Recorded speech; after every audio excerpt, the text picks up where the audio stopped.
ఆదివారం మీరంతా కూడా రొట్టె ద్రాక్షారసం తీసుకుంటున్నారు. జ్ఞాపకం చేసుకోవడం అంటే ఏంటి?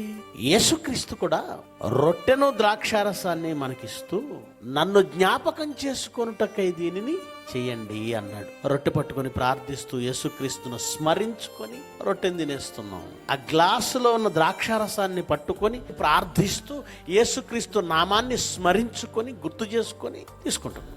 యేసుక్రీస్తు శరీరం అని నువ్వు రొట్టె పట్టుకున్న ప్రతిసారి ఆయన ఏం చెప్పాడో, ఆయన ఏం చెయ్యమన్నాడో, ఆయన జీవితం నీకు జ్ఞాపకం రావాలి, ఆయన ఆజ్ఞలు నీకు జ్ఞాపకం రావాలి, ఆయన మాదిరి నీకు జ్ఞాపకం రావాలి, ఆయన ప్రవర్తన నీకు జ్ఞాపకం రావాలి. అంటే నా శరీరం తీసుకున్నప్పుడు నాలా ఉండమని చెబుతున్నాడు. నా రక్తం తీసుకుంటున్నావు కదా, నాలా బ్రతుకు, నన్ను జ్ఞాపకం చేసుకుని బ్రతకనంటే, జ్ఞాపకం చేసుకోవడం అంటే నా ప్రవర్తన జ్ఞాపకం చేసుకోండి, నా ఆలోచనలు జ్ఞాపకం చేసుకోండి, నా బ్రతుకును జ్ఞాపకం చేసుకోండి.